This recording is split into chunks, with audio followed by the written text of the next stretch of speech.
Hay infiernos que no arden con fuego, arden con silencio, con miradas que se desvían, con palabras que nunca se dicen. El lugar que debería ser nuestro refugio, a veces se convierte en el epicentro del más profundo de los dolores. Y la sangre, la propia sangre, no siempre te protege. A veces es la que más hiere. No voy a empezar diciendo mi nombre o cuántos años tengo. Eso no importa. Lo que importa es la historia que carga mi pelo blanco. Una historia que muchos no creerían, tejida en el corazón de una España de posguerra, pobre y olvidada. Retrocedamos a 1957, cuando yo solo tenía 8 años. Nací en un pequeño y pobre cortijo en las montañas de Andalucía, en lo más profundo de nuestra tierra. Nuestra casa era de piedra y barro, con suelo de tierra apisonada, sin electricidad ni agua corriente. El baño era una letrina de madera en el corral, con un agujero en el suelo. Nos lavábamos en una palangana con agua del arroyo que corría cerca. Éramos muchos, mi padre, mi madre y 11 hijos. Yo era la segunda más pequeña. Mi padre trabajaba la tierra, cultivando olivos, trigo y garbanzos. Todo era para nuestro propio consumo. Cuando sobraba algo, lo vendía en el mercado del pueblo, que estaba a 8 kilómetros de casa. Íbamos andando, cargando las cosas en sacos a la espalda. Mi madre trabajaba como lavandera para las familias más ricas de la zona. Salía temprano con un fardo de ropa en la cabeza y volvía al final del día. A pesar de todas las dificultades, tengo algunos buenos recuerdos de aquella época. Jugaba con mis hermanos pequeños bajo los olivos, hacía muñecas de hojas de maíz, pescaba pececillos en el arroyo. La comida era sencilla: pan con aceite, potaje de garbanzos, a veces un trozo de tocino si teníamos suerte. Pero nunca pasamos hambre, gracias al duro trabajo de mis padres. Apenas fui a la escuela. Iba cuando podía, a una clase improvisada en la sacristía de la iglesia. Aprendí a leer y escribir y las cuentas básicas, pero tuve que dejarlo a los 9 años para ayudar en casa. Cuidaba de mis hermanos pequeños, ayudaba en el campo y iba con mi madre a lavar la ropa al río. Todo cambió cuando mi padre murió. Yo tenía 10 años. Le mordió una víbora hocicuda mientras trabajaba en el campo. No hubo tiempo de llevarlo al hospital del pueblo. Murió allí mismo, en brazos de mi madre y de mi hermano mayor, Sebastián, que tenía 19 años. Con la muerte de mi padre, Sebastián se convirtió en el hombre de la casa. Ya trabajaba como albañil en el pueblo y ganaba un poco de dinero, pero no era suficiente para mantener a todos. Mi madre empezó a trabajar el doble, lavando ropa desde la mañana hasta la noche. Los otros hermanos mayores, Antonio, de 17 años, José, de 16 años, y Francisco, de 15 años, también tuvieron que buscar trabajo. La casa se volvió más silenciosa sin mi padre. Era un hombre duro, como muchos de aquella época, pero nunca nos puso una mano encima. Había respeto, ¿saben? Con él había un orden. Cuando él se fue, las cosas empezaron a desmoronarse. Sebastián empezó a beber. Llegaba tarde a casa, oliendo aguardiente. Le gritaba a todo el mundo, especialmente a mi madre. La pobre mujer, ya cansada de tanto trabajar, solo bajaba la cabeza y aceptaba. Creo que tenía miedo de enfrentarse a él, miedo de perder el poco sustento que él proporcionaba. Cuando cumplí los 12, empezó todo. Una noche, mi madre se había ido a dormir a casa de una patrona que estaba enferma y necesitaba cuidados. Yo dormía en la misma habitación que mis 2 hermanas mayores, María de 14 e Isabel de 13, y mi hermano pequeño, Pedro, que tenía 6 años. Me desperté con una mano tapándome la boca. Era Sebastián. Olía aguardiente, a sudor y a tabaco. Sus ojos tenían un brillo diferente que todavía hoy me da escalofríos cuando lo recuerdo. «Si gritas, le haré daño a Pedro», me susurró al oído. Y entonces ocurrió. No entraré en los detalles de lo que hizo. Pueden imaginarlo, una niña de 12 años que no entendía muy bien lo que estaba pasando. Dolió mucho. No solo mi cuerpo, sino mi alma. Cuando terminó, dijo: «Esto queda entre nosotros. Si se lo dices a alguien, nadie te creerá y será peor». A la mañana siguiente no pude mirar a mi madre a los ojos cuando volvió. Sentía vergüenza, miedo, confusión. Pensé que solo sería esa vez, que estaba borracho, que había hecho algo malo, pero que no lo repetiría. Estaba equivocada. A la semana siguiente volvió a ocurrir, y luego otra vez, siempre de noche, siempre con la misma amenaza, siempre con el mismo dolor. Después de unos meses, noté que mi hermana María también actuaba de forma extraña. Lloraba sin motivo, no quería estar sola en casa. Un día la sorprendí lavando a escondidas las sábanas con manchas de sangre. Fue entonces cuando comprendí que no solo me estaba pasando a mí, Sebastián también le hacía eso a ella. Intenté hablar con mi madre una vez. Reuní todo mi valor después de una noche especialmente dolorosa. «Mamá, Sebastián me hace cosas malas por la noche», le dije en voz baja mientras la ayudaba a tender la ropa. Ella se detuvo, miró al horizonte durante lo que pareció una eternidad. Luego se volvió hacia mí y dijo: «Mejor a ti que a mí, hija. Los hombres son así». Aprendí a soportarlo en silencio. Aquellas palabras fueron como un cuchillo en mi corazón. Mi propia madre lo sabía y no iba a hacer nada. Quizás por miedo, quizás porque dependía del dinero que él traía, quizás porque ella misma había pasado por algo parecido. Nunca lo sabré con certeza. El tiempo pasó y la situación no hizo más que empeorar. Cuando tenía 13 años, Antonio, mi segundo hermano mayor, empezó a hacer lo mismo. Debió de ver lo que hacía Sebastián y pensó que él también podía. Luego fue el turno de José, y más tarde el de Francisco. Cuando cumplí los 14 ya había sido abusada por 4 de mis hermanos mayores. Cada uno, cuando empezaba, decía lo mismo: «Si ya lo haces con los otros, también lo harás conmigo», como si yo tuviera elección, como si yo fuera la culpable. Cuando lloraba o intentaba resistirme, me golpeaban. Bofetadas, puñetazos, tirones de pelo. «Aprende a no quejarte», decían. «Las mujeres deben estar calladas». Tenía marcas por todo el cuerpo, pero nadie preguntaba.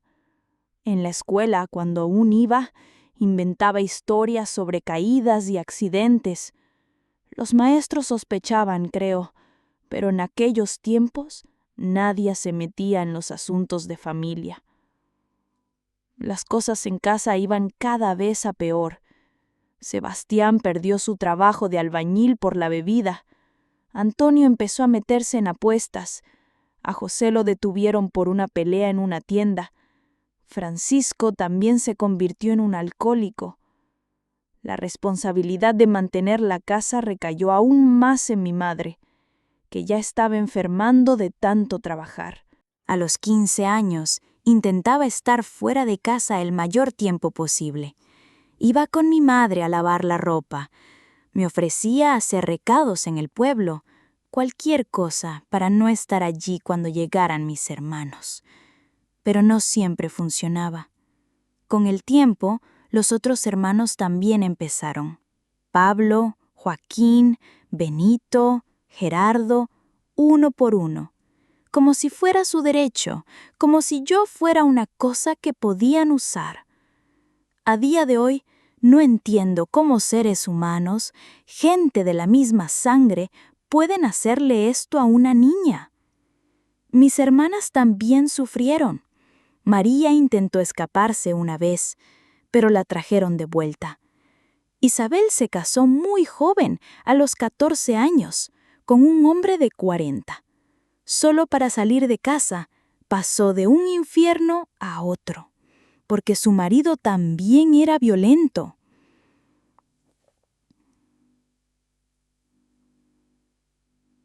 Fue durante esta época cuando empecé a frecuentar la iglesia del pueblo.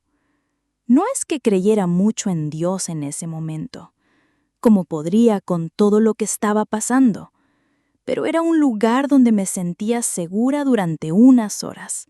Nadie me tocaba en la iglesia, nadie me hacía daño. Me sentaba en el último banco y me quedaba allí en silencio hasta que era hora de volver. El sacerdote, un anciano llamado Padre Antonio, se dio cuenta de mi presencia constante. Un día, después de la misa, se acercó a hablar conmigo. «Hija mía, te veo aquí todos los días. ¿Está todo bien en casa?» Casi se lo conté todo. Casi le grité toda la verdad, pero el miedo era más grande. Miedo de lo que mis hermanos harían si supieran que había hablado. Así que solo sonreí y dije que todo estaba bien, que simplemente me gustaba la paz de la iglesia. A los 16 años, mi vida ya era una pesadilla interminable. Cada día era igual. Trabajar, sufrir, llorar a escondidas, rezar por un milagro que nunca llegaba. Fue entonces cuando me di cuenta de que mi regla, que nunca fue muy regular, llevaba más de 2 meses de retraso. Mi cuerpo estaba cambiando. Mi vientre, siempre delgado por tanta privación, empezaba a mostrar un pequeño bulto. Y lo peor de todo, no tenía ni idea de quién era el padre. Podría haber sido cualquiera de mis 8 hermanos que abusaban de mí regularmente. Intenté ocultarlo todo lo que pude. Llevaba ropa ancha, fajas apretadas alrededor del estómago. Pero a los 5 meses se hizo imposible de disimular. Fue entonces cuando mi madre se dio cuenta. «¡Zorra!», me gritó, dándome una bofetada que me tiró al suelo. «¿Te has estado ofreciendo por ahí? ¿Ahora vas a traer otra boca que alimentar?» Intenté explicarle que no fue mi elección, que fueron mis propios hermanos. Pero no quiso escuchar. Quizás era más fácil culparme a mí que enfrentar la horrible verdad sobre los hijos que había criado. Cuando mis hermanos se enteraron, la reacción fue aún peor. «¡Guarra! ¡Puta!», gritaban. «Seguro que anduvo con algún hombre del pueblo». Ninguno admitió lo que me hacían. Delante de los otros fingían asco, indignación, como si no fueran ellos quienes en el silencio de la noche acudían a mi jergón. Los abusos cesaron durante el embarazo al menos. Creo que tenían miedo de hacerle daño al bebé, o quizás el cuerpo embarazado no despertaba el mismo interés, pero las humillaciones aumentaron. Era como si yo hubiera cometido el peor de los pecados, cuando en realidad yo era la mayor víctima en esa casa. Y así pasé los meses de embarazo, trabajando duro incluso con mi creciente barriga, comiendo las sobras que me daban, durmiendo en un rincón de la cocina porque ya no me dejaban dormir en la habitación con los demás, sola, asustada con un niño creciendo dentro de mí, un niño que, a pesar de todo, empecé a amar. La única persona en el mundo que era verdaderamente mía. Dios mío, qué difícil es recordar todo esto, pero necesito contarlo. Necesito que sepan que estas cosas ocurren, que hay infiernos dentro de casas que parecen normales desde fuera. Quizás mi historia ayude a alguien que esté pasando por algo similar a buscar ayuda antes de que sea demasiado tarde. Así pasé mi infancia y mi temprana adolescencia. Una niña que debería haber estado jugando, estudiando, soñando con el futuro, pero que vivió una pesadilla diaria a manos de quienes deberían haberla protegido. Lo que no sabía era que lo peor estaba por llegar.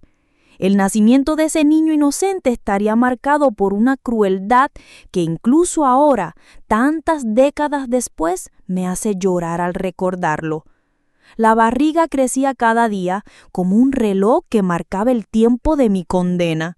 Los últimos meses de embarazo fueron los más solitarios de mi vida hasta entonces.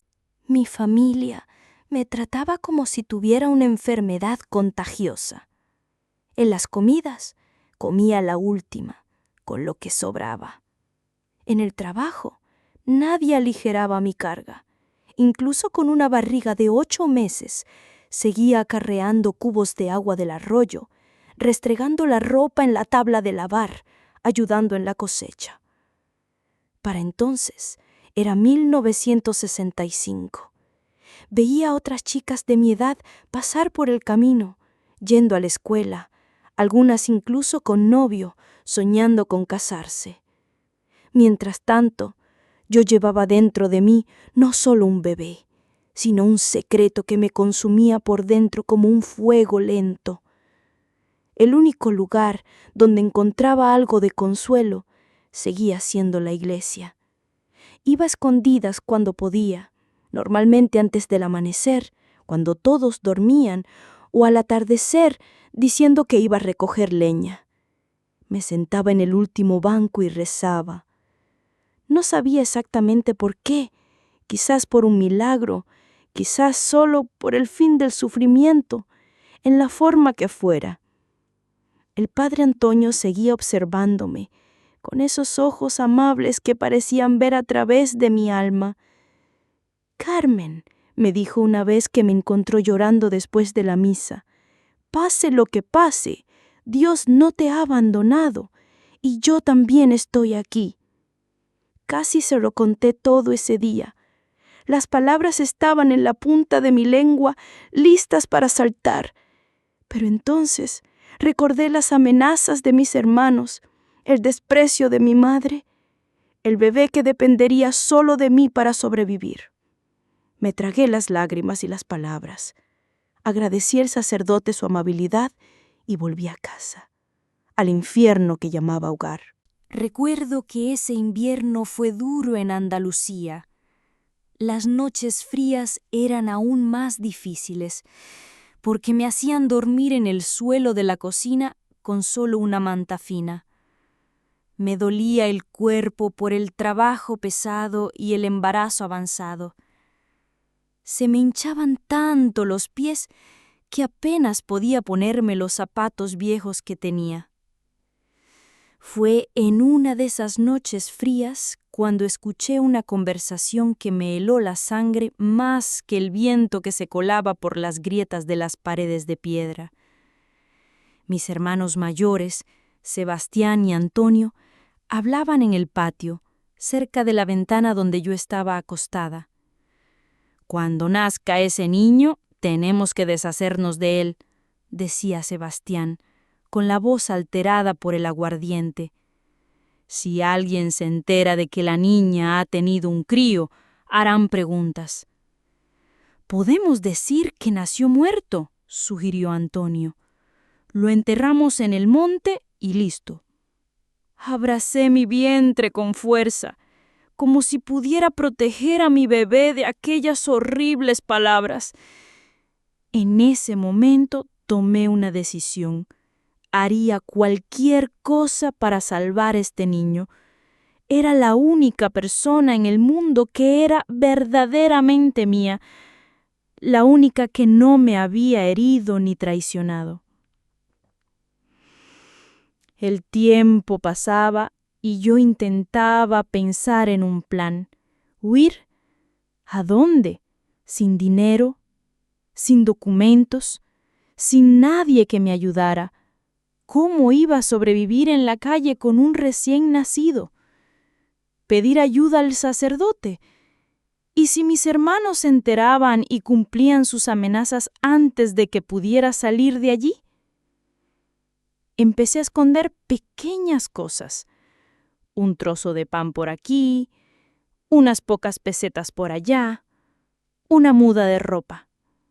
Me preparaba como podía para el momento en que naciera el bebé y necesitara protegerlo, aunque no tenía ni idea de cómo lo haría.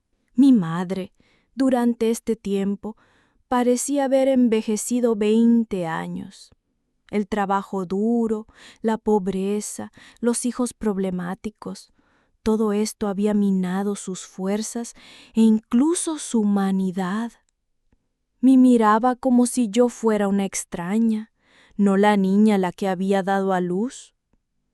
A veces cogía su rosario y murmuraba oraciones, mirando mi vientre con una mezcla de asco y resignación. «Parirás en el cobertizo cuando llegue el momento», dijo secamente una noche, mientras yo me quejaba de dolor de espalda. «No quiero sangre ni suciedad dentro de casa». Aquellas palabras me golpearon como una bofetada. ¿Parir en el cobertizo como un animal? ¿Era eso lo que yo valía para ella? Pero no tenía opción ni voz para protestar. Solo asentí y me tragué una humillación más. Los días pasaron y sentí que el momento se acercaba. El bebé se movía cada vez más, como si también estuviera ansioso por salir de ese lugar. O quizás sentía mi miedo, mi angustia, y trataba de consolarme de la única manera que podía. Una noche me desperté con un dolor diferente, más fuerte, más profundo, como si algo estuviera desgarrando mi cuerpo por dentro. Intenté no gritar, no llamar la atención. Me levanté con dificultad y salí al patio. La luna estaba llena, iluminando el camino hacia el cobertizo abandonado. Los cerdos los habían vendido meses atrás, cuando el dinero escaseó aún más.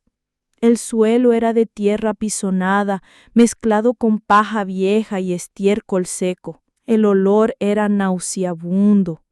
Las paredes de madera tenían grietas por las que entraba el frío viento de julio. Fue allí, sola en la noche, donde me preparé para traer a mi hijo al mundo. Los dolores aumentaron, llegando en oleadas cada vez más juntas. Mordí un trozo de tela para no gritar. Mis manos se aferraban a la paja sucia, buscando algo a lo que agarrarme mientras mi cuerpo trabajaba en ese proceso natural y a la vez aterrador. No sé cuánto tiempo estuve allí, entre dolores insoportables y momentos de agotamiento. Horas, probablemente. El cielo empezaba a clarear cuando sentí la necesidad de empujar. Sin nadie que me guiara, seguía el instinto de mi propio cuerpo. Y entonces, en un momento de dolor indescriptible, seguido de un alivio repentino, mi bebé se deslizó al mundo, a ese cobertizo inmundo, a esa vida que yo no sabía cómo proteger. Era una niña, pequeña, roja, cubierta de esa sustancia blanquecina que traen los bebés al nacer, y lo más importante, estaba viva. Lloró, un llanto débil que me llenó de terror. Si alguien oía, con manos temblorosas, corté el cordón umbilical con un cuchillo oxidado que había escondido días antes. Usé los trapos que había apartado para limpiar su carita, su delicado cuerpo. Envolví a mi hija en un trozo de manta vieja que había escondido en el cobertizo. «Shh, mi pequeña», le susurré, besando su frente. «Mamá está aquí, mamá te protegerá». Era una promesa imposible en esas circunstancias, pero en ese momento creí en ella con toda la fuerza de mi corazón. El sol ya estaba saliendo cuando oí pasos que se acercaban. Era mi madre, que traía un cubo de agua y unos trapos. ¿Ya ha pasado?, preguntó fríamente mirando al bebé en mis brazos. Sí, respondí, apretando instintivamente a mi hija contra mi pecho. Es una niña. Miró a la criatura durante un largo momento. Por un segundo creí ver algo en sus ojos, una chispa de ternura quizás al ver esa carita inocente, pero pronto su mirada se endureció de nuevo. Limpia todo esto. No quiero que nadie haga preguntas por aquí y busca la manera de que esa cría no llore. Esa fue toda la ayuda que recibí. Ni una palabra de consuelo, ni un gesto de afecto por su nieta recién nacida. Solo órdenes prácticas y la continuación de ese desprecio que se había convertido en su única forma de relación conmigo. Con dificultad limpié el cobertizo lo mejor que pude. Me dolía terriblemente el cuerpo, todavía sangrando por el parto reciente. Pero no tenía tiempo para descansar, para recuperarme. Tenía una vida que proteger ahora. Bañé a mi hija con el agua del cubo. Le quité toda la sangre y la suciedad. Era tan pequeña, tan perfecta. Tenía los dedos completos y diminutos, unas cejas delicadas, unos labios que parecían un capullo de rosa. ¿Cómo podía algo tan puro provenir de tanto horror? La bauticé allí mismo, rociando un poco de esa agua en su frente. María Dolores, susurré. Dolores, por todo el sufrimiento que nos rodeaba. María, en honor a la Madre de Jesús, que debió de sufrir viendo sufrir a su hijo. En los días que siguieron, viví en un constante estado de alerta. Mantenía a María Dolores escondida en el cobertizo durante el día. Mientras yo trabajaba, corría hacia allí cada vez que podía escaparme para amamantarla, limpiarla, simplemente para tenerla en mis brazos. Por la noche, cuando todos dormían, la traía conmigo a la cocina, aprovechando las horas de oscuridad para cuidarla como es debido. Fue el período más difícil y a la vez más hermoso de mi vida hasta entonces. Difícil por el agotamiento, el miedo constante, el doloroso recuperación de mi propio cuerpo. Hermoso por los momentos con mi hija, su olor a bebé incluso en esas condiciones precarias, su mirada que parecía reconocer la mía, sus deditos agarrando mi dedo con una fuerza sorprendente. Mantuve este arreglo imposible durante casi 3 meses. 3 meses de mentiras, de excusas para explicar mis ausencias, de rezos desesperados para que María Dolores no llorara en el momento equivocado.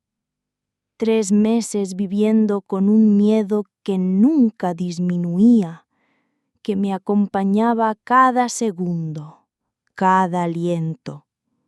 Mi madre lo sabía, por supuesto. No sé si se lo dijo a mis hermanos o si simplemente decidió ignorar la situación como hacía con tantas otras cosas. A veces, cuando nadie miraba, dejaba un trozo de pan extra cerca de mi sitio o un poco más de leche. Pequeños gestos que no compensaban su complicidad en mi sufrimiento, pero que en ese momento desesperado recibí con gratitud. El padre Antonio también sospechaba que algo había cambiado. Ya no podía ir a la iglesia tan a menudo, y cuando lo hacía, estaba visiblemente agotada, preocupada. «Carmen», me dijo una vez, «pase lo que pase, recuerda que Dios lo ve todo y que esta iglesia es un refugio para los que lo necesitan». Esas palabras se quedaron conmigo como una pequeña semilla plantada que aún no estaba lista para germinar. ¿Un refugio? ¿Sería posible? ¿Habría un lugar donde mi hija y yo pudiéramos estar a salvo? Mientras estos pensamientos crecían en mi mente, los abusos habían recomenzado. Tan pronto como mi cuerpo se recuperó lo suficiente del parto, mis hermanos volvieron a sus visitas nocturnas.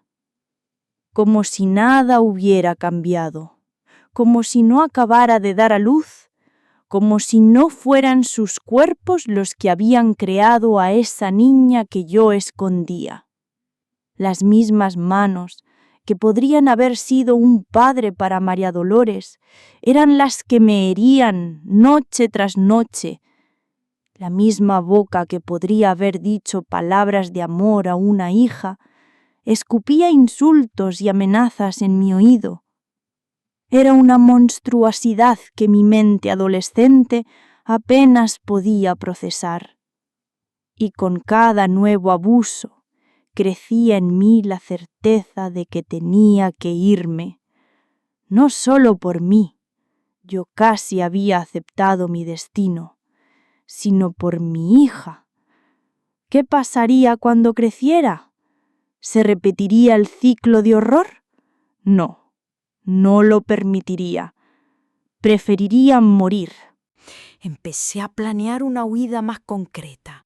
Ahorré cada peseta que pude coger sin que se dieran cuenta. Escondí pequeñas porciones de comida que pudiera llevar. Junté algo de ropa de bebé que había hecho con retales, a escondidas de todo.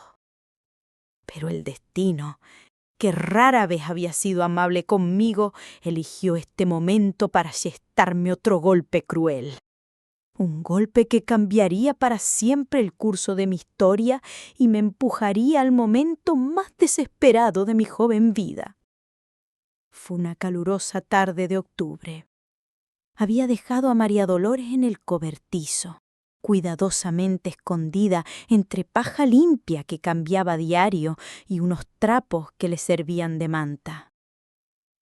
Estaba en el campo, recogiendo patatas con mis hermanos menores, cuando oí un grito que venía de la dirección de la casa. Mi corazón se detuvo. Supe, incluso antes de soltar la cesta de patatas y echar a correr, lo que había pasado.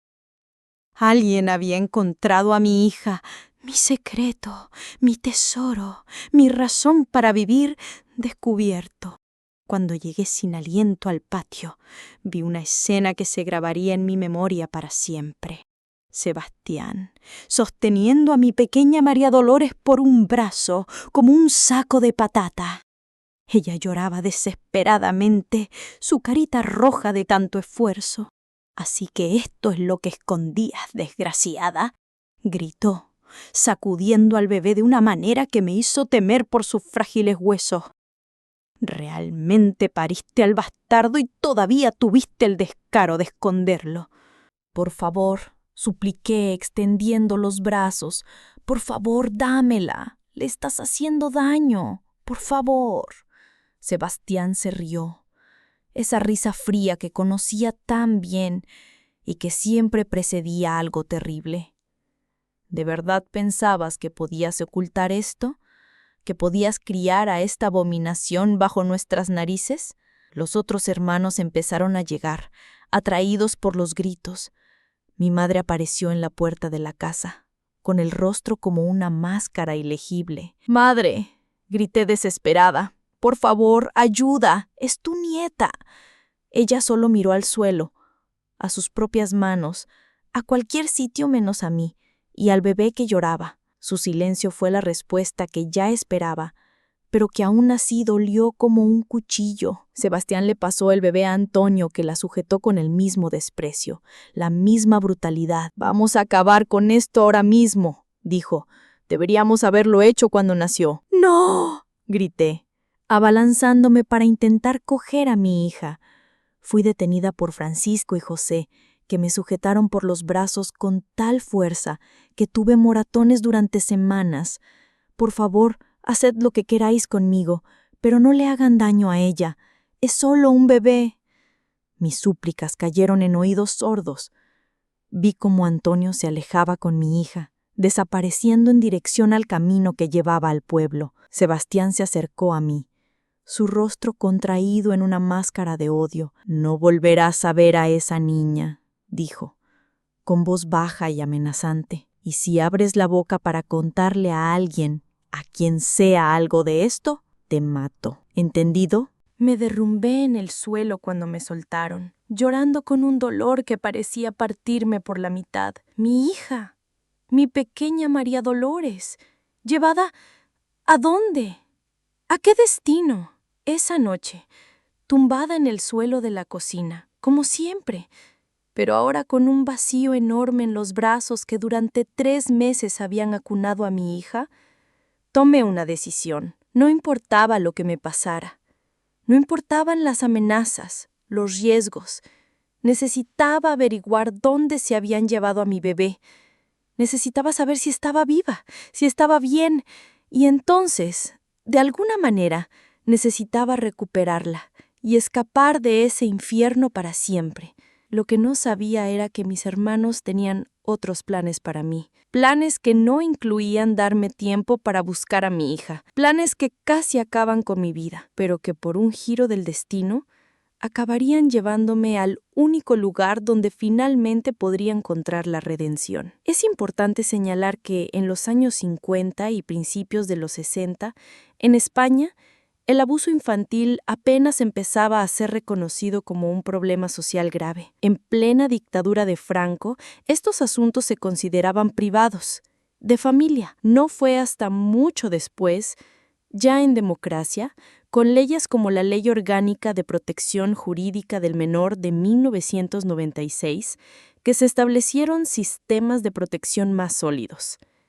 En aquella época, la mayoría de los abusos quedaban sin detectar, y cuando salían a la luz, la respuesta era a menudo inadecuada. Los días que siguieron la desaparición de mi María Dolores fueron los más oscuros de mi existencia. Me despertaba cada mañana con ese dolor que solo una madre separada de su hijo conoce. Un vacío físico, como si me hubieran arrancado un trozo del cuerpo. Mis pechos todavía producían leche, doloridos, hinchados, recordándome constantemente a la hija que ya no estaba ahí para alimentarse. No me permitieron ningún duelo. A la mañana siguiente ya estaba de vuelta en el trabajo en el campo, acarreando agua, lavando ropa. Nadie mencionó al bebé. Era como si María Dolores nunca hubiera existido. Como si esos 3 meses de amor secreto hubieran sido solo un sueño. Pero yo lo sabía. Mi cuerpo lo sabía. Mi corazón roto lo sabía. Durante las semanas que siguieron, intenté descubrir qué había pasado con mi hija. Pregunté discretamente a las pocas personas que veía, a una vecina que venía a comprar huevos, al hombre que pasaba vendiendo cacharros. ¿Ha oído hablar de algún bebé que haya aparecido por aquí? ¿Quizás dejado en la iglesia o con alguna familia? Nadie sabía nada, o al menos nadie quería decírmelo. Sebastián, siempre vigilante, se dio cuenta de mis intentos. Una noche me pilló sola en el patio. ¿Todavía buscando a la bastarda? Ríndete, ya está lejos de aquí, y si sigues haciendo preguntas, te reunirás con ella. Esa palabra, ella, me dio un hilo de esperanza. Ella. Así que mi hija estaba viva, al menos cuando se la llevaron. No habían hecho lo peor. Este pequeño consuelo era todo lo que tenía para aferrarme. En ese momento, ya en 1966, acababa de cumplir 17 años. Ya no era la niña asustada que aceptaba todo en silencio. La maternidad, por breve que fuera, había plantado en mí una semilla de coraje que crecía cada día. Empecé a planear mi huida con más determinación. La vida en la casa continuaba su ritmo de horror. Los abusos no cesaron, al contrario, Parecían más frecuentes, como si mis hermanos quisieran castigarme por haber intentado ocultar a la niña. Las agresiones físicas también aumentaron. Cualquier pequeño error, un guiso quemado, una ropa mal lavada, era motivo de bofetadas, tirones de pelo, empujones.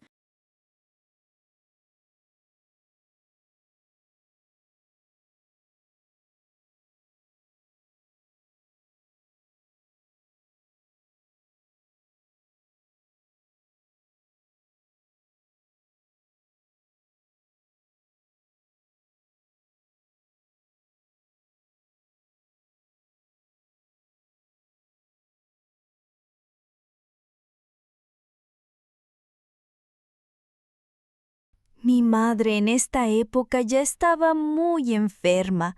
Años de trabajo pesado y mala alimentación le habían pasado factura. Tosía constantemente, una tos seca que le salía del fondo del pecho. Estaba delgada, débil, envejecida más allá de sus años. Aún así, no hubo ningún gesto de arrepentimiento o intento de proteger a la hija que tanto sufría bajo su techo. Una mañana me desperté con vómitos intensos. El estómago se me revolvía, rechazando hasta el agua que intentaba beber. Al principio pensé que era algo que me había sentado mal, pero cuando lo mismo ocurrió al día siguiente y al siguiente, un terror helado se instaló en mi pecho. Estaba embarazada otra vez. La revelación cayó sobre mí como una sentencia de muerte. No podría soportarlo todo de nuevo. La humillación, el dolor, el parto inhumano y luego, inevitablemente, perder también a este hijo. No podría soportarlo. Preferiría morir. Esa noche lloré hasta que no me quedaran más lágrimas. Sola en mi rincón de la cocina, abracé mi vientre a un plano, donde otra vida inocente comenzaba a formarse, condenada a nacer en ese ciclo de horror. Perdóname, le susurré a ese ser que apenas había comenzado a formarse. Perdóname por traerte a este mundo terrible. Al día siguiente, reuní mi coraje y fui a la iglesia, no para la misa, no había ese día, sino para hablar con el padre Antonio. Hacía mucho tiempo que no podía ir allí. Vigilada como estaba por mis hermanos, aproveché que todos habían salido a trabajar y que mi madre dormía, agotada por la fiebre que la consumía. Encontré al viejo sacerdote cuidando el pequeño huerto junto a la iglesia. Cuando me vio, sus ojos cansados se iluminaron. «Carmen, ¿cuánto tiempo, hija mía? Estaba preocupado por ti». No pude más. Me derrumbé en llanto allí mismo, entre las flores que él cultivaba con tanto esmero. Entre sollozos se lo conté todo, o casi todo. Hablé de los abusos, del embarazo anterior, del bebé que había nacido y que me habían arrebatado. Hablé de la nueva vida que crecía dentro de mí y de mi desesperación, de mi miedo a pasar por todo de nuevo. No mencioné quiénes eran los abusadores. Incluso allí, rota por dentro, el miedo a las amenazas de mis hermanos era más grande que mi necesidad de revelar toda la verdad. El padre Antonio escuchó todo en silencio, su rostro envejecido, mostrando un dolor que reflejaba el mío. Cuando terminé, tomó mis manos entre las suyas. «Hija mía», dijo con la voz quebrada, «lo que te han hecho es un pecado terrible ante Dios y los hombres. Tienes que salir de esa casa inmediatamente.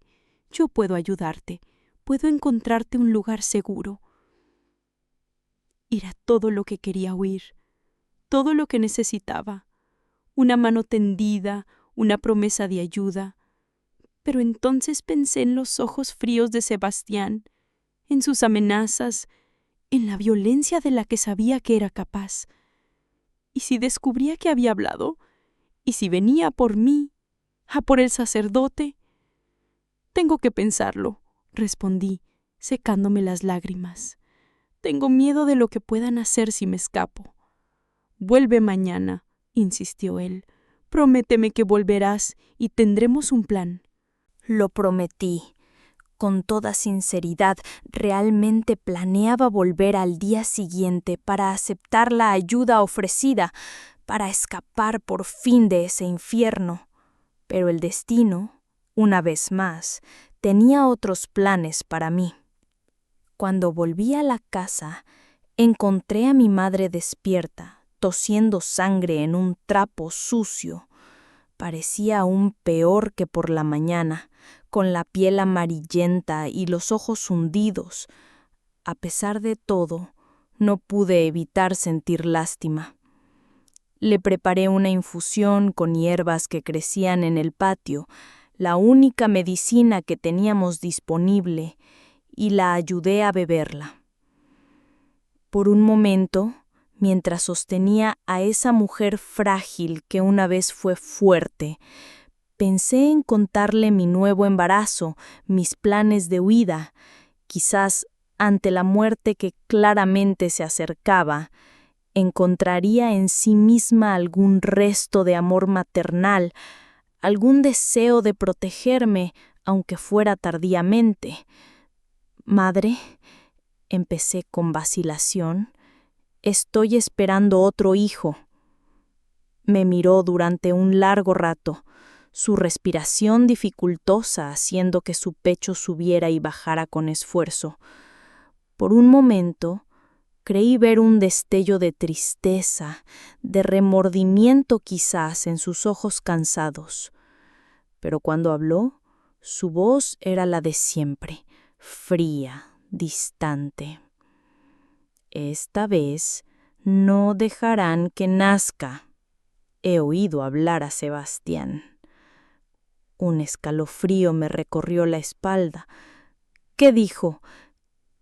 Que no volverán a pasar por la misma vergüenza, que esta vez lo solucionarán antes. Sus palabras confirmaron mi peor temor. No solo se llevarían a mi bebé después de nacer, planeaban evitar que siquiera naciera. ¿Cómo? No lo sabía, pero conociendo la crueldad de mis hermanos, podía imaginarlo. Tengo que salir de aquí, dije, más para mí que para ella. Mi madre cerró los ojos, como si estuviera demasiado cansada para continuar esa. Después de un largo silencio, habló sin abrir los ojos. Vete, siempre fuiste la más fuerte de todos nosotros. Me quedé de piedra. Era lo más parecido al amor o a la aprobación que me había dado en años. Quizás la proximidad de la muerte estaba ablandando su corazón endurecido. O quizás era solo el delirio de la fiebre. Sea como fuere, esas palabras me dieron una fuerza extra para lo que estaba por venir. Esa noche, mientras preparaba la cena, observé a mis hermanos alrededor de la mesa. Sebastián y Antonio hablaban en voz baja, lanzándome miradas de vez en cuando de una manera que me puso en alerta. Los demás comían en silencio, agotados por el trabajo. Mi madre estaba acostada, incapaz de levantarse para la cena. Serví a todos como de costumbre, dejando mi propio plato para el final, con las sobras. Pero esta vez no comí.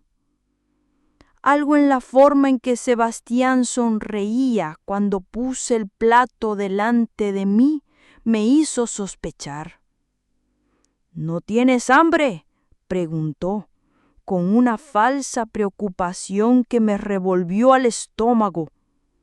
«Come», necesitas alimentarte en tu estado. Así que lo sabía lo del embarazo. ¿Cómo? No estaba segura. Quizás había notado las náuseas matutinas, o quizás mi madre, en su delirio febril, había dejado escapar nuestra conversación. No tengo hambre, respondí, apartando el plato. Voy a ver cómo está madre. Fui a la habitación donde descansaba mi madre, cerrando la puerta detrás de mí. Me senté en el borde de la cama improvisada donde yacía. Su respiración era superficial, difícil. No abrió los ojos cuando entré. Fue entonces cuando oí las risas que venían de la cocina. Risas de alguien que sabe que ha tendido una trampa con éxito. Y comprendí, con una claridad cristalina, lo que habían hecho. El plato, mi plato de comida, le habían puesto algo. Veneno probablemente, el mismo que usábamos para matar a las ratas que infestaban el granero. Estaban intentando matarme a mí y al bebé que llevaba dentro. Una oleada de náuseas me golpeó. Pero esta vez no era por el embarazo. Era puro terror. Si hubiera comido esa comida, si no hubiera sospechado, ya no había tiempo que perder. Ya no podía esperar al día siguiente para encontrarme con el sacerdote, para elaborar un plan cuidadoso. Tenía que irme de esa casa esa misma noche o no viviría para ver el amanecer. Esperé a que todos estuvieran durmiendo. Los fuertes ronquidos de Sebastián, la respiración más ligera de los demás. Me levanté en silencio de mi encuentro en la cocina. Ya tenía todo planeado en mi cabeza. Cogería las pocas monedas que tenía escondidas en el patio, un atillo con la muda de ropa extra que poseía, y me iría sin mirar atrás. Pero antes de irme, fui una vez más a la habitación donde dormía mi madre. No podía irme sin despedirme de ella, a pesar de todo. Estaba dormida, su respiración aún más difícil que antes. Parecía una vela a punto de apagarse. Adiós, madre. Susurré tocando ligeramente su frente caliente por la fiebre. Que Dios se apiade de tu alma. No hubo respuesta, solo un ligero movimiento de los párpados. Fue suficiente. Salí de la habitación en silencio, cogí mis pocas cosas escondidas y caminé hacia la puerta principal. Fue cuando oí un sonido detrás de mí, el crujido de una tabla del suelo, una respiración contenida. Me giré rápidamente y vi a Sebastián, de pie, sus ojos brillando en la oscuridad como los de un predador. ¿Ibas a alguna parte, hermanita?, preguntó con la voz pastosa por el aguardiente que había bebido antes. El corazón se me desbocó. Apreté el atillo de ropa contra mi pecho, como si ese trozo de tela pudiera protegerme. Voy a coger agua del pozo, mentí, mi voz temblorosa delatando mi miedo. ¿Con tus cosas? ¿En mitad de la noche? Se rió, un sonido que me heló la sangre. No lo creo. Creo que intentas escaparte, y eso no puedo permitirlo. Avanzó hacia mí, con las manos extendidas como garras. No pensé, solo reaccioné. Me di la vuelta y corrí hacia la puerta, empujándola con toda la fuerza que tenía. El aire frío de la noche me golpeó la cara cuando salí al patio, corriendo hacia el camino.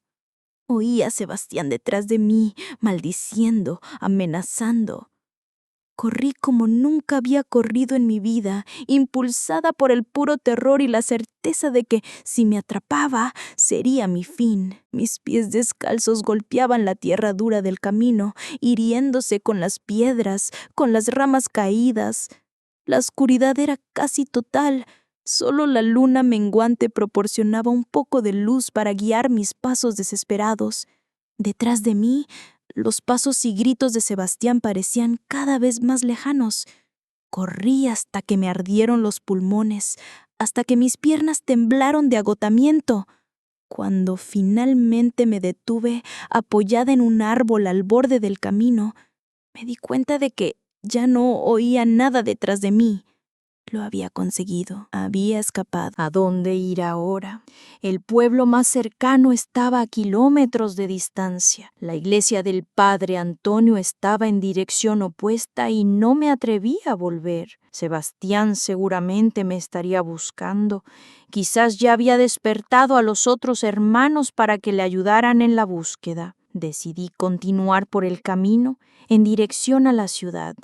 Era mi única oportunidad. Caminé toda la noche, deteniéndome solo para descansar brevemente cuando las piernas ya no me sostenían. Cuando el sol empezó a salir, ya estaba en las afueras de Granada.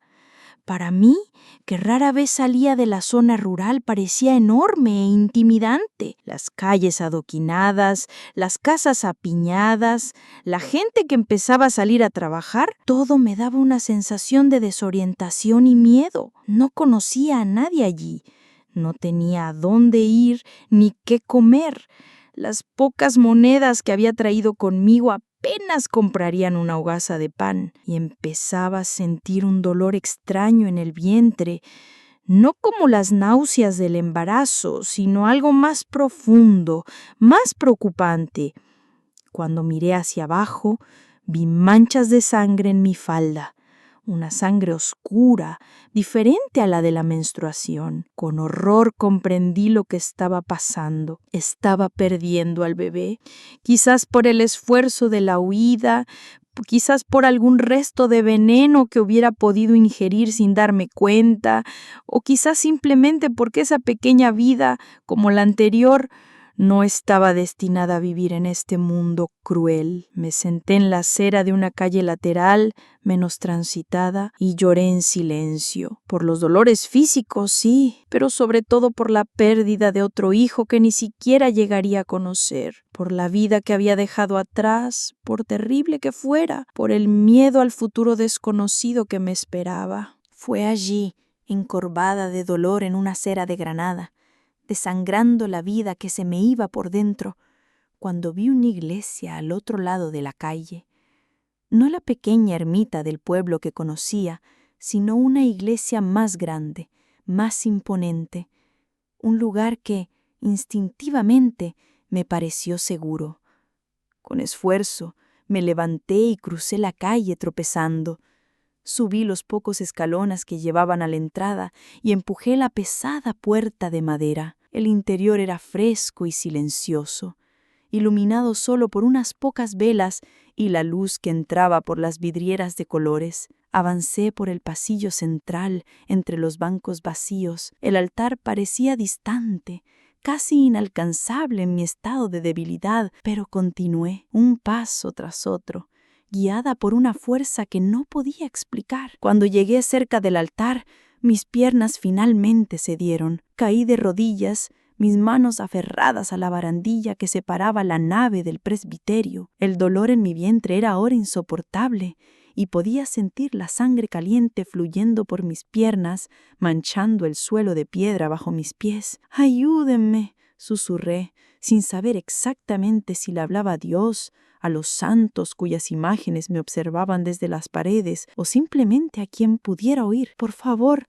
ayúdenme». Y entonces la oscuridad me envolvió, misericordiosa en su promesa de un fin al dolor. Lo último que vi fue una figura que se acercaba rápidamente. Una mujer con un hábito blanco y negro, su rostro expresando alarma y compasión. Una monja, un ángel, pensé mientras mi conciencia se desvanecía. Un ángel enviado para llevarme al cielo, o quizás, solo quizás, para salvarme. Cuando abrí los ojos de nuevo, no reconocí dónde estaba. Un techo blanco, paredes claras, sábanas limpias bajo mi cuerpo dolorido. Por un momento pensé que había muerto y llegado al cielo, Tan diferente era de aquel infierno que llamaba hogar, pero el dolor que sentía era demasiado real para el paraíso. Intenté incorporarme, pero una mano suave tocó mi hombro, deteniéndome. Era la misma monja que había visto antes de desmayarme, una mujer de mediana edad con un rostro sereno enmarcado por el hábito blanco y negro. «Quédate acostada, hija mía», dijo con voz tranquila. «Has perdido mucha sangre». Poco a poco los recuerdos volvieron, la huida desesperada en la noche, la sangre, la iglesia. Y con los recuerdos llegó la constatación: el bebé. Instintivamente puse mis manos en el vientre, ahora vacío y dolorido. ¿El bebé?, pregunté, aunque ya sabía la respuesta. La monja se santiguó y negó con la cabeza. «Lo siento, no pudimos salvarlo». Cerré los ojos dejando que las lágrimas fluyeran en silencio. Otro hijo perdido, otra vida que no resistió el horror de mi existencia. Una parte de mí sintió alivio. Ese niño no sufriría lo que yo sufrí, no nacería en ese ambiente de violencia y perversión. Pero otra parte lloraba por la pérdida, por lo que podría haber sido en otras circunstancias. Permanecí en esa enfermería improvisada dentro del convento durante 2 semanas. Más tarde supe que me había encontrado la hermana Gracia, que llamó inmediatamente al médico del pueblo. Él diagnosticó un aborto espontáneo, probablemente causado por el estrés extremo y el esfuerzo físico. Mi cuerpo estaba débil, desnutrido, cubierto de moratones antiguos y nuevos, evidencia silenciosa de la vida que había dejado atrás. Las monjas me cuidaron con una dulzura que nunca antes había conocido. Me alimentaron, curaron mis heridas, me proporcionaron ropa limpia y, lo más importante, no me juzgaron. No me bombardearon con preguntas que no estaba preparada para responder. Fue solo cuando empecé a recuperar mis fuerzas que la hermana Gracia se sentó junto a mi cama y me preguntó con esa voz serena que se volvería tan familiar para mí en los años siguientes: «¿Quieres contarnos qué pasó, hija mía? ¿Quién te hizo esto?». Las palabras salieron como un torrente después de una larga sequía. Lo conté todo: los años de abuso, el primer embarazo, el parto en el cobertizo, mi hija arrancada de mis brazos, el segundo embarazo, el intento de envenenamiento, la huida desesperada. Hablé sin parar, como si cada palabra expulsada de mi cuerpo fuera un veneno que se drenaba. La hermana Gracia escuchó todo en silencio, solo sosteniendo mi mano, sus ojos llenándose de lágrimas a medida que mi historia se desarrollaba. Cuando terminé, exhausta y vacía, hizo algo que nadie había hecho jamás. Me abrazó. Un abrazo firme y maternal que decía más que cualquier palabra. «Ahora estás a salvo», dijo finalmente. «Aquí nadie te hará daño». Le creí. Quizás por primera vez en mi vida sentí que podía confiar en otro ser humano. En los días siguientes hubo que tomar otras decisiones. La madre superiora del convento, una anciana llamada hermana Inés, vino a hablar conmigo sobre lo que quería hacer a continuación. «Podemos ayudarte a encontrar trabajo en la ciudad, quizás como sirvienta en alguna casa de familia», ofreció. «O, si lo prefieres, puedes quedarte con nosotras más tiempo, ayudando en las tareas del convento mientras te recuperas por completo». La idea de abandonar ese refugio, de enfrentarme al mundo exterior, donde mis hermanos podrían encontrarme, me causó pánico. «¿Puedo quedarme?», pregunté, casi suplicando. Haré cualquier trabajo. No me importa que sea duro. Solo no quiero volver. La Madre Superiora asintió, comprensiva. Puedes quedarte todo el tiempo que necesites. Todas tenemos nuestro propio camino hacia la curación. Así comencé mi nueva vida en el convento de Santa María, en Granada. Al principio hacía tareas sencillas, ayudaba en la cocina, lavaba la ropa, barría los pasillos. Un trabajo no muy diferente del que hacía en casa, pero realizado en un ambiente de paz y respeto que transformaba por completo la experiencia. Poco a poco me fui abriendo a las otras monjas. Eran 12 en el convento, de diferentes edades y procedencias. Algunas habían entrado muy jóvenes, por vocación religiosa. Otras habían llegado más tarde en la vida, después de pérdidas o desengaños. Todas me trataban con respeto y cariño, aunque yo era solo una ayudante, no una novicia ni una monja. Aprendí mucho en esos primeros meses, a leer mejor, a escribir correctamente, a hacer cuentas más complejas. La hermana Gracia, que había sido maestra antes de entrar en el convento, dedicaba 1 hora cada tarde a enseñarme. Otras monjas compartían sus conocimientos específicos. La hermana Teresa me enseñó sobre las plantas medicinales del huerto del convento, la hermana Luisa sobre cocina, la hermana Mariana sobre la siembra. Pero el aprendizaje más importante no estaba en los libros ni en las habilidades prácticas.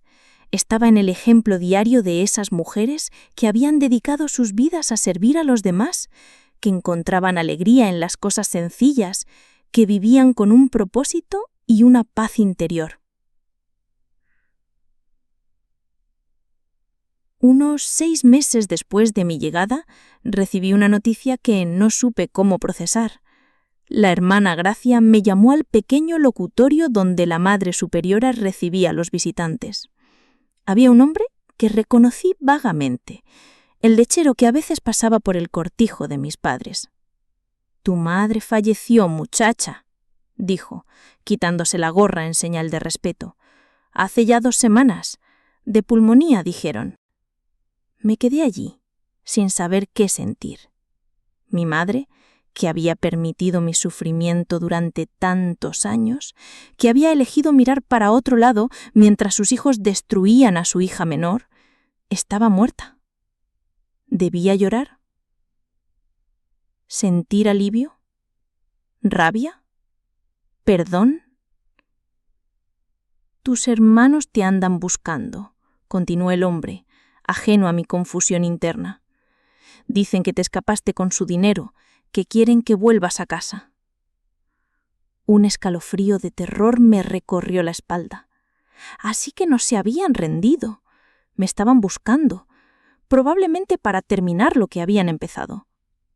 Ella no volverá, dijo la hermana Gracia con firmeza, poniendo un brazo protector sobre mis hombros. Le agradecemos la información, pero Carmen está a salvo aquí con nosotras. El hombre se encogió de hombros como si no fuera su problema. Después de su partida, me derrumbé en llanto en los brazos de la hermana Gracia, no por la muerte de mi madre, me di cuenta, sino por el miedo que todavía me dominaba, por el fantasma de mis hermanos que parecía perseguirme incluso en ese santuario. No pueden entrar aquí, me aseguró. No dejaremos que te lleven de vuelta.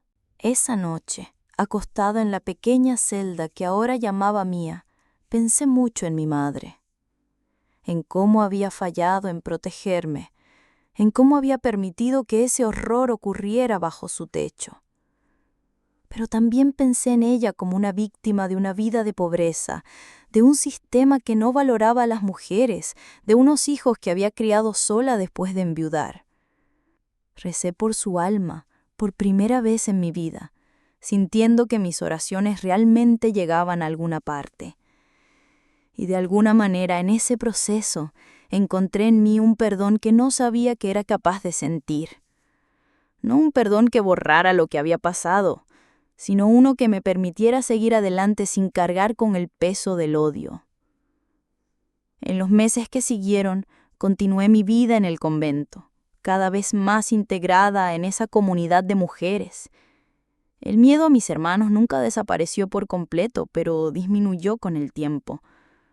Aprendí algo nuevo cada día, no solo sobre el trabajo práctico, sino sobre mí misma, sobre mi fuerza interior que había sobrevivido a todo. A finales de ese año, 1967, ocurrió algo que volvería a cambiar el curso de mi vida. Un día, mientras ayudaba a organizar la pequeña biblioteca del convento, encontré un libro con fotografías de bebés abandonados que habían sido adoptados a través de la mediación de la iglesia. Pasé horas mirando esas imágenes, imaginando si mi María Dolores estaré allí, si habría encontrado una familia amorosa, si estaría bien.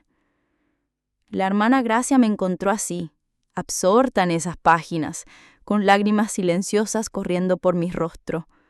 Se sentó a mi lado y esperó a que hablara.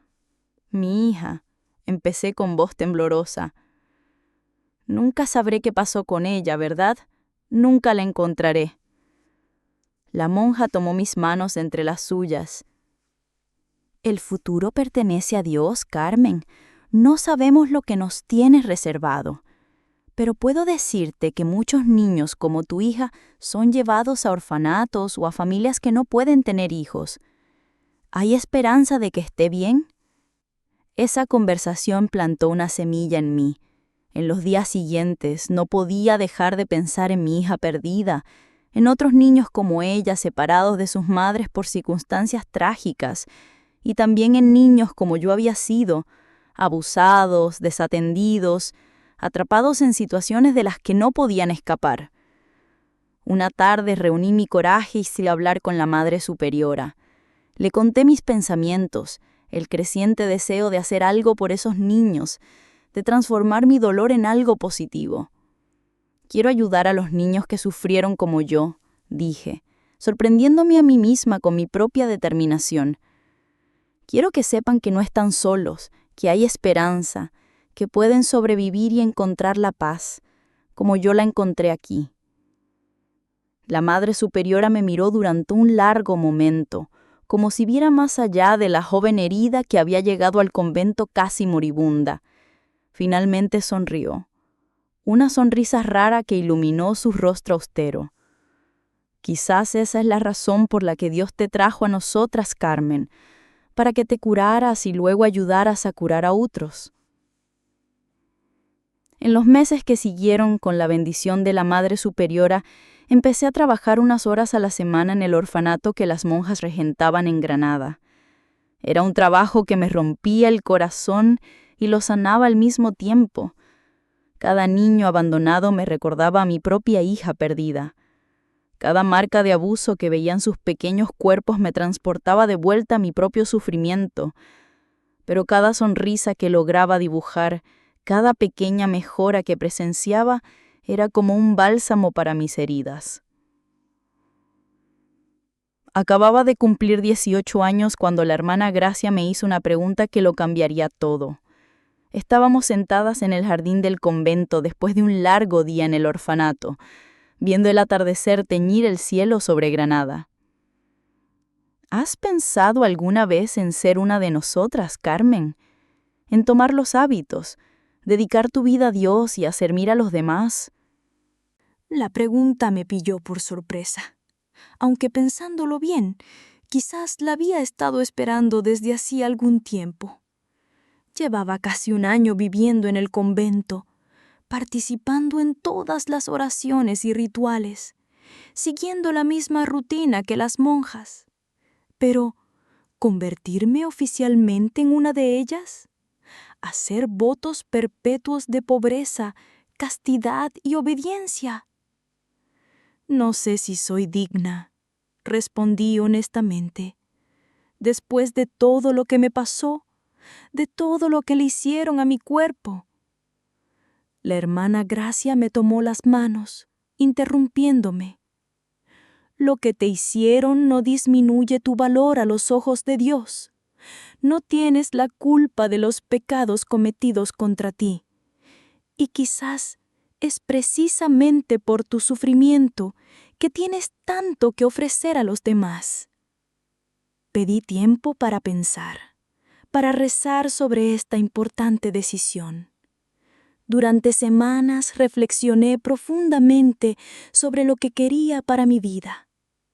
El convento se había convertido en mi hogar, las monjas en mi familia. El trabajo con los niños abandonados y maltratados daba sentido a mis días.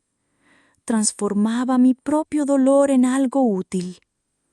Pero también estaba esa parte de mí que todavía soñaba con encontrar a mi hija algún día, que se preguntaba si podría tener una familia normal, una vida fuera de esos muros, una vida que, a los 18 años, teóricamente todavía tenía toda por delante.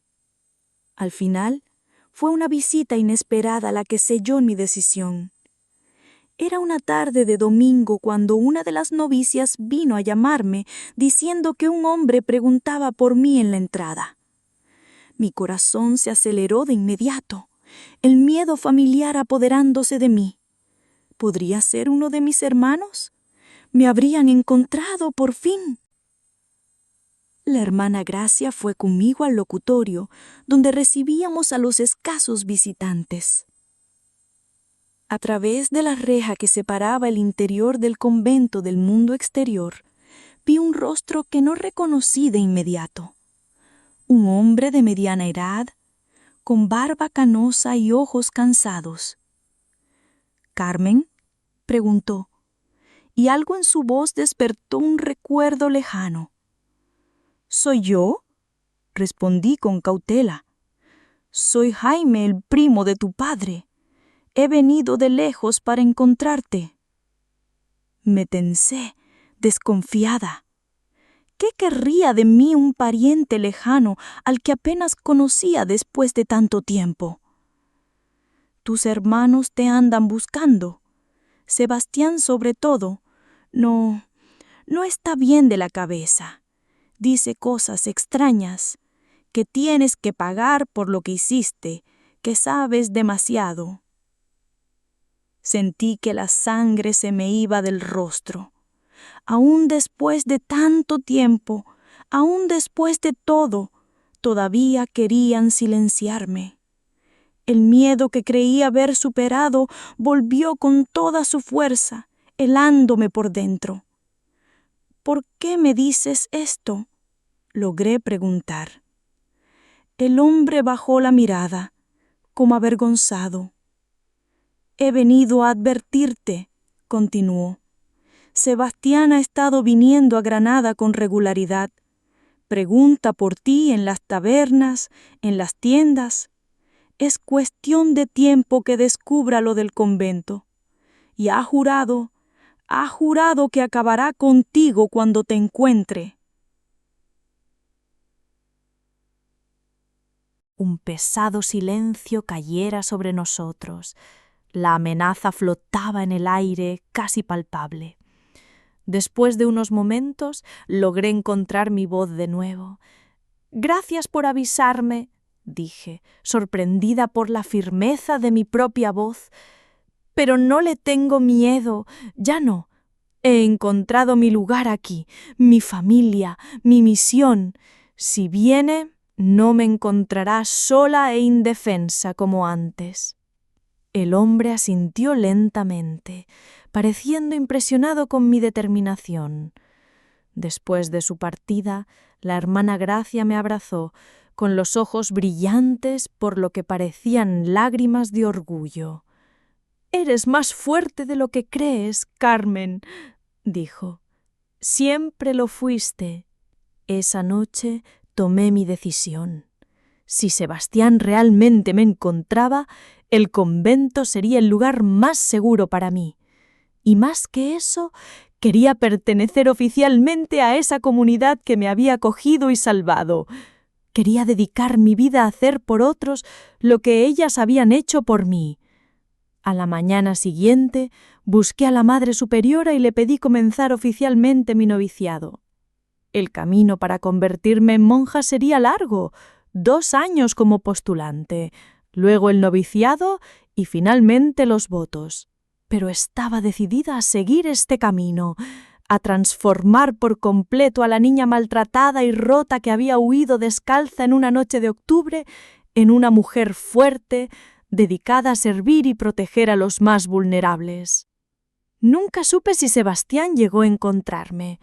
Quizás se rindió, quizás fue disuadido por la protección que el convento me ofrecía, pero sé que poco a poco el miedo a él y a mis otros hermanos disminuyó, reemplazado por la certeza de que había encontrado mi verdadero lugar en el mundo. En 1969, a los 19 años, hice mis primeros votos, convirtiéndome oficialmente en novicia. Recibí un nuevo nombre, Hermana María Dolores, en honor a la hija que nunca pude criar, pero cuyo breve paso por mi vida me había puesto en el camino de la redención. Era mi manera de mantenerla viva, de honrar lo que habíamos compartido en esos pocos meses. Los años siguientes fueron de crecimiento, aprendizaje y servicio. Continué trabajando en el orfanato, ahora con más responsabilidades. Estudié, completé mi educación formal, me especialicé en psicología infantil a través de cursos por correspondencia. Quería entender mejor a los niños traumatizados que cuidábamos. Quería darles lo que yo misma no había recibido: comprensión, apoyo, herramientas para sanar. A los 23 años, en 1973, hice mis votos perpetuos, convirtiéndome definitivamente con esa vida. La joven asustada que entró en el convento sangrando y medio muerta se había transformado en una mujer serena, con un propósito, con una misión. Y así, mis queridos, sobreviví a ese infierno en tierra. No solo sobreviví, sino que encontré un propósito, una misión. El dolor no desapareció por completo. Algunas noches todavía me despierto con pesadillas. Algunos recuerdos todavía me hacen estremecer. Pero aprendí a vivir con ellos, a usarlos como combustible para mi trabajo, para mi dedicación a los niños que, como yo una vez, necesitan desesperadamente que alguien crea en ellos, que los proteja, que les muestre que hay esperanza más allá del sufrimiento. ¿Y qué hay de mi María Dolores, mi hija perdida? Nunca la encontré, pero cada día, en cada niño que ayudo, en cada sonrisa que logro despertar en una carita marcada por el trauma, veo un pedazo de ella. Y eso me basta, eso me completa. Los años siguientes a mi consagración como monja fueron de profunda transformación. Los años 70 trajeron cambios a España y al mundo, y yo, dentro de los muros del convento de Santa María, también me estaba transformando. Ya no era esa niña aterrorizada que huía descalza en una noche oscura. Era la hermana María Dolores, una mujer con un propósito, con una misión. El trabajo en el orfanato se convirtió en mi vida. Cada niño que llegaba a nosotros traía su propia historia de dolor. Algunos abandonados, otros víctimas de la violencia, otros huérfanos por diversas tragedias. Veía en cada uno de ellos un trozo de mí misma, de mi propia historia, pero también veía posibilidades, futuros que podían ser diferentes al mío.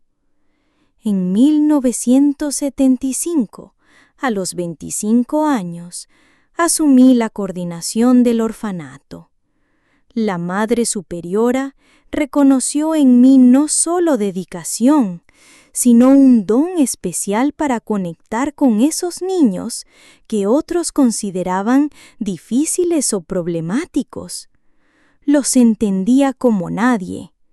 Conocía el lenguaje silencioso del trauma, los comportamientos que en realidad eran gritos de auxilio, la desconfianza que servía de escudo contra más dolor, Los niños sienten que has estado donde ellos están, me dijo la hermana Gracia, ahora mi consejera y amiga más cercana. Reconocen en ti a alguien que de verdad comprende.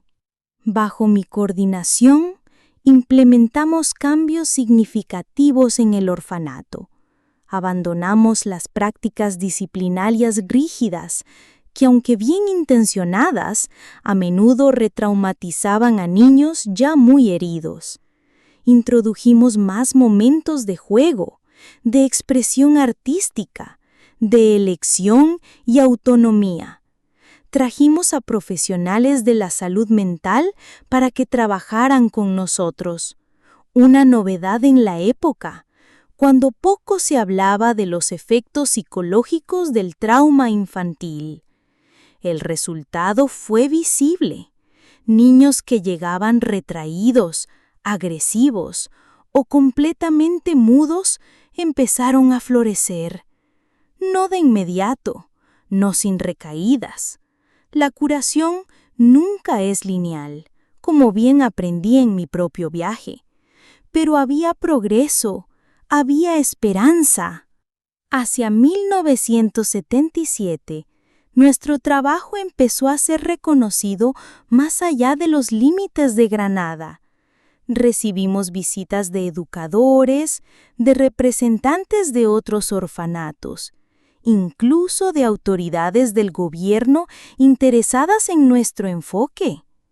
Fue un periodo de expansión. Más niños, más personal, más recursos.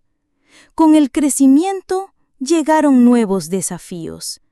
La burocracia, la política, las exigencias de los financiadores no siempre se alineaban con lo que creíamos que era mejor para nuestros niños.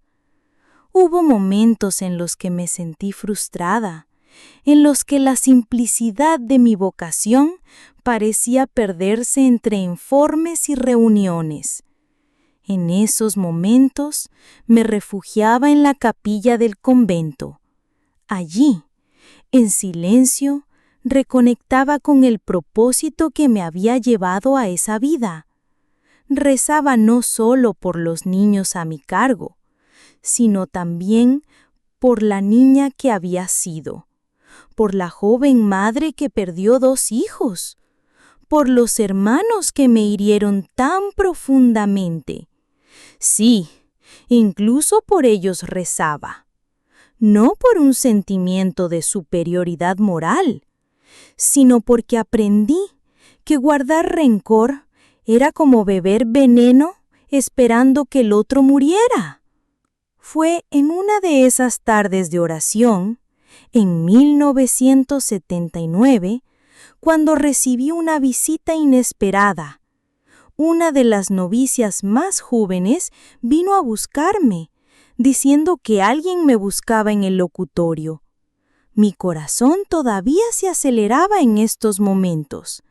Incluso después de tanto tiempo, el miedo a que mis hermanos me hubieran encontrado nunca desapareció por completo. Quien me esperaba, sin embargo, era una mujer de aproximadamente mi edad, bien vestida, con una expresión de ansiedad en su bonito rostro. Se presentó como Teresa, una trabajadora social de un orfanato de Sevilla. Hemos venido de lejos para aprender de su trabajo, hermana María Dolores, dijo acompañada de 2 colegas. Lo que estáis haciendo aquí es revolucionario. Me sorprendí. Nuestro trabajo era importante, sí, pero ¿revolucionario? Solo hacíamos lo que considerábamos correcto, tratar a los niños con la dignidad y el respeto que merecían. La conversación que siguió fue larga y productiva. Teresa explicó que había muchos orfanatos en toda España, intentando mejorar sus prácticas, abandonando los métodos antiguos y punitivos. Querían aprender de nosotros, querían que compartiera nuestro enfoque. Usted tiene un don especial, dijo al final de la conversación. puede ver más allá de los comportamientos problemáticos. Ve al niño herido que hay detrás. No es un don, respondí, sintiendo que se me formaban las lágrimas. Es experiencia. Algo en mi voz debió de revelar más de lo que pretendía, porque Teresa me miró durante un largo rato, con una comprensión que iba más allá de las palabras pronunciadas.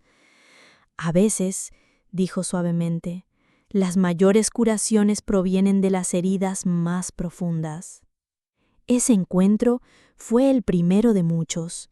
En los años siguientes empecé a viajar a otros orfanatos, a conferencias sobre educación y protección infantil, a sesiones de formación para equipos que trabajaban con niños vulnerables, siempre con el permiso de la Madre Superiora, siempre manteniendo mis votos y compromisos, pero expandiendo mi trabajo más allá de los muros de nuestro orfanato. España en los años 80 estaba en transformación. La llegada de la democracia y leyes como la del divorcio en el 1981 habían iniciado una nueva era de derechos y protecciones sociales. Y yo, sorprendentemente, me encontré en posición de influir en algunos de estos cambios, compartiendo el conocimiento nacido de mi propio dolor y de mi experiencia diaria con niños traumatizados. Fue una década de expansión, de crecimiento. Nuestro orfanato se convirtió en una referencia nacional. Yo, que apenas había estudiado en la infancia, ahora escribía artículos para publicaciones especializadas, daba conferencias, formaba equipos. Todo ello sin perder nunca de vista mi misión principal: los niños. Cada niño individual, con su historia única, con sus necesidades específicas, con su potencial inexplorado. En 1987 ocurrió un episodio que sacudió profundamente mi recién encontrada paz. Aquí es donde se intensifica el clímax. Regresaba de un viaje a Madrid, donde había participado en una conferencia sobre adopción, cuando vi un rostro familiar en la estación de autobuses de Sevilla. Un rostro envejecido, marcado por el tiempo y probablemente por el alcohol, pero que aún así reconocí de inmediato. Sebastián, mi hermano mayor, el primero en herirme, el líder de los demás, estaba allí, a pocos metros de mí. Él no me vio. Yo iba con mi hábito, algo que probablemente nunca imaginó para mí. Me quedé paralizada, observándolo desde lejos. Parecía más bajo de lo que recordaba, más frágil. Iba mal vestido, sucio, tambaleándose ligeramente. Claramente la vida no le había tratado bien. Por un instante, un impulso oscuro me recorrió. Quise acercarme, decirle quién era, enfrentarle con todo lo que había hecho, con la persona en la que me había convertido a pesar de él. Quise que viera en mis ojos no a la niña aterrorizada, sino a la mujer que había construido un mundo a partir de las ruinas que él había dejado. Pero entonces se giró y vi sus ojos, esos mismos ojos que me habían aterrorizado durante tantos años. Y en ellos no vi remordimiento ni arrepentimiento. Vi solo la misma oscuridad de siempre, el mismo vacío. Y en ese instante lo comprendí. La verdadera victoria no era enfrentarme a él. La verdadera victoria era que su presencia ya no me rompía, que el monstruo de mi memoria era ahora solo un hombre viejo y patético, ahogado en su propia miseria. Mi curación no dependía de su confesión ni de su castigo. Mi curación ya había ocurrido, en silencio, a lo largo de los años, en cada niño que había consolado, en cada vida que había ayudado a reconstruir. Dejarle ir, sin rebelarme, no fue un acto de miedo. Sorprendentemente, me di cuenta de que ya no le tenía miedo. Fue mi liberación final. El último eslabón de mis cadenas oxidado y débil se rompió en silencio en aquella estación de autobuses. No cambiaría nada enfrentarlo. Y yo ya había aprendido, a lo largo de los años, que algunas personas nunca reconocen el mal que hacen, nunca cambian realmente. Ese breve encuentro, sin embargo, removió recuerdos y emociones que creía completamente procesados. En las semanas siguientes, las pesadillas volvieron. Me despertaba sudando, gritando a veces, reviviendo los horrores del pasado. La hermana Gracia, ya una anciana pero todavía mi confidente más cercana, notó mi desasosiego. «¿Qué ha pasado, querida?», me preguntó una noche, después de encontrarme en la capilla a las 3 de la mañana, rezando para ahuyentar a los fantasmas que habían vuelto a acosarme. Le conté el encuentro con Sebastián, cómo esa breve visión había reabierto heridas que creía cicatrizadas, y entonces, sorprendiéndonos a ambas, confesé algo que nunca había admitido en voz alta. Una parte de mí todavía la busca, a María Dolores, mi hija, en cada niño nuevo que llega al orfanato, en cada joven que veo por la calle con la edad que ella tendría, todavía la busco. La hermana Gracia me tomó las manos, con los ojos llenos de compasión. «Es natural, Carmen, es parte de ti, siempre lo será. Pero recuerda, has sido madre de cientos de niños a lo largo de estos años, no solo una madre que alimenta y viste, sino una madre que comprende, que sana, que transforma vidas». Sus palabras me consolaron, como siempre, pero también plantaron una idea que crecería en los años siguientes. La idea de que quizás, solo quizás, podría intentar descubrir qué había pasado con mi hija. La España de finales de los 80 y principios de los 90 estaba en profunda transformación. La Ley Orgánica de Protección Jurídica del Menor de 1996 estaba en el horizonte, trayendo una nueva era de derechos y protecciones. Mi trabajo se expandió para incluir formación sobre esta nueva legislación, consultorías para organizaciones que se estaban adaptando a los nuevos requisitos. Con más visibilidad llegaron también más acceso a recursos y a personas influyentes. En 1992, durante un seminario en Madrid, conocí a una jueza de menores que se interesó por mi historia. No la parte dolorosa de mi infancia que mantenía en privado, sino mi viaje de transformación del orfanato de Granada en un modelo de atención infantil centrada en el trauma. Después de varias conversaciones, encontré el valor para hablarle de María Dolores, de cómo me la habían arrebatado mis hermanos cuando solo tenía 3 meses. Le pregunté si habría alguna manera, después de tanto tiempo, de descubrir qué había pasado con ella. La jueza fue amable, pero realista. Después de casi 30 años, hermana, sin documentos, sin registros oficiales, sería prácticamente imposible. Especialmente considerando que, en esa época, las adopciones informales eran comunes. Los niños se entregaban sin ninguna documentación. Asentí, ya esperando esta respuesta. Sin embargo, continuó, podemos intentarlo. Si tiene alguna información, fecha aproximada, lugar, nombres, puedo pedir que hagan una búsqueda en los archivos antiguos. Así, a los 42 años, comencé una búsqueda que parecía imposible.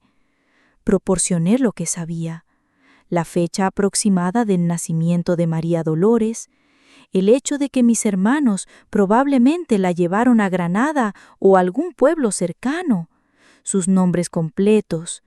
Era muy poco, lo sabía, y las posibilidades de encontrar alguna información después de tanto tiempo eran mínimas. Pasaron meses sin noticias.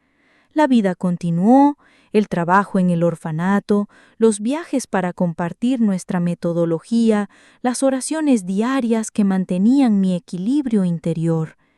Casi me había olvidado de la búsqueda cuando recibí una carta de la jueza. La abrí con manos temblorosas, el corazón desbocado, pero el contenido, aunque amable, confirmó lo que ya sabía en mi corazón. No había registros. Ninguna niña con esa fecha de nacimiento aproximada había sido adoptada o institucionalizada formalmente en la región. Si María Dolores había sobrevivido, y yo rezaba cada noche para que así fuera, su paradero era un misterio que probablemente nunca se resolvería. La carta terminaba con palabras de consuelo. El trabajo que usted realiza ha transformado la vida de tantos niños. Quizás ese es el propósito mayor que surgió de su dolor. No encontrar a una niña, sino salvar a cientos. Lloré al leer esas palabras, pero no eran solo lágrimas de tristeza. También había gratitud por haber sobrevivido, por haber encontrado un propósito, por todos los niños que había ayudado a lo largo de los años. Y había aceptación de que algunas preguntas no tendrían respuesta en esta vida, de que algunos ciclos no se cerrarían de la manera que yo deseaba. Los años 90 siguieron trayendo cambios para mí y para España. Nuestro orfanato se transformó en un centro de acogida más amplio, ofreciendo no solo alojamiento para niños abandonados, sino también apoyo a familias en crisis, programas para prevenir el abandono, preparación para la adopción. En 1997, a los 47 años, recibí una invitación que nunca habría imaginado: participar en una comisión nacional sobre los derechos de los niños y adolescentes. Yo, que había comenzado mi vida como una niña maltratada en un cortijo pobre de Andalucía rural, ahora estaba ayudando a dar forma a las políticas que protegerían a otros niños de sufrir el mismo destino. Fue también durante esta época cuando empecé a sentir la necesidad de compartir mi historia más ampliamente. No la historia completa. Algunas partes eran demasiado dolorosas, demasiado privadas, pero el viaje de superación, de transformación, de encontrar un propósito a través del dolor, empecé a dar conferencias no solo sobre técnicas de cuidado infantil, sino sobre resiliencia, sobre sanación, sobre cómo construir algo significativo a partir de las experiencias más difíciles. «Deberías escribir un libro», me sugirió una joven monja después de una de estas conferencias. «Tu historia podría ayudar a mucha gente». La idea me asustó al principio. Poner esos recuerdos en papel, exponerme de esa manera. Pero cuanto más lo pensaba, más veía el potencial de llegar a personas que nunca asistirían a mis conferencias, que nunca vendrían a nuestro centro. Empecé a escribir en 1999, a los 49 años. No fue fácil. Muchas noches tuve que detenerme, abrumada por los recuerdos que resurgían. Otras veces, las palabras fluían como un río contenido finalmente liberado. La hermana Gracia, ya muy anciana, pero todavía lúcida, fue mi primera lectora, mi mayor alentadora. El libro, titulado De la oscuridad a la luz, un viaje de sanación y redención, se publicó en 2001. No fue un bestseller nacional, pero encontró su público. Profesionales que trabajaban con niños traumatizados, supervivientes de abusos que buscaban esperanza, personas de fe interesadas en una historia de transformación espiritual. Las décadas siguientes trajeron tanto alegrías como desafíos. El centro siguió creciendo, evolucionando. Yo envejecí, naturalmente, pero mantuve la energía y el compromiso con nuestra misión. La hermana Gracia nos dejó en 2005, a los 92 años, una pérdida que sentí profundamente, pues había sido verdaderamente mi madre espiritual, la persona que me guió de la desesperación a la sanación. En 2010, a los 60 años, me enfrenté a mi propio desafío de salud, un cáncer de mama que requirió cirugía y tratamientos agotadores. Fue un periodo difícil que me obligó a bajar el ritmo, a aceptar ayuda, a permitirme ser cuidada en lugar de cuidar siempre a los demás. Pero también fue un periodo de profunda reflexión, de gratitud por la vida que había vivido, por los miles de niños que había ayudado. Superé el cáncer y volví al trabajo, aunque a un ritmo menos intenso. Asumí un papel más de asesora, guiando a la nueva generación de profesionales que ahora dirigían el centro. Continué dando conferencias ocasionales, escribiendo artículos, compartiendo el conocimiento acumulado en décadas de trabajo. En 2015 recibí un honor que nunca habría imaginado: la Cruz de la Orden Civil de la Solidaridad Social, concedida por el gobierno por mi contribución a la protección de la infancia. La ceremonia en Madrid fue emotiva, rodeada de colegas y de antiguos niños del orfanato, ahora adultos de éxito, algunos con sus propios hijos. Al recibir la medalla, pensé en el largo viaje que me había traído hasta allí. La niña maltratada que huyó descalza en una noche oscura, la joven madre que parió en el cobertizo y a la que le arrancaron a su hija de los brazos, la monja que encontró su propósito en cuidar de otros niños heridos, tantas versiones de mí misma, tantas transformaciones. Hoy, a mis 78 años, miro hacia atrás con una mezcla de tristeza y gratitud. Tristeza por los dolores que no se pueden deshacer, por las preguntas que nunca tendrán respuesta. Gratitud por la vida que pude construir a pesar de todo, por el bien que pude hacer, por los niños que pude ayudar. Todavía pienso en María Dolores todos los días. Ahora tendría 58 años. ¿Está viva? ¿Tuvo una buena vida? ¿Tiene sus propios hijos? ¿Nietos, quizás? Nunca lo sabré. Pero he aprendido a vivir con esta incertidumbre, a transformarla en fuerza, a continuar mi trabajo hasta donde mis fuerzas me lo permitan. Y por eso, mis queridos amigos, estoy hoy aquí, compartiendo mi historia con vosotros, para que sepáis que no importa cuán oscura sea la noche, el amanecer siempre llega. Que no importa cuán profundas sean las heridas, la curación es posible. Que no importa cuántas pérdidas suframos, todavía podemos encontrar un propósito. Todavía podemos marcar la diferencia en la vida de los demás.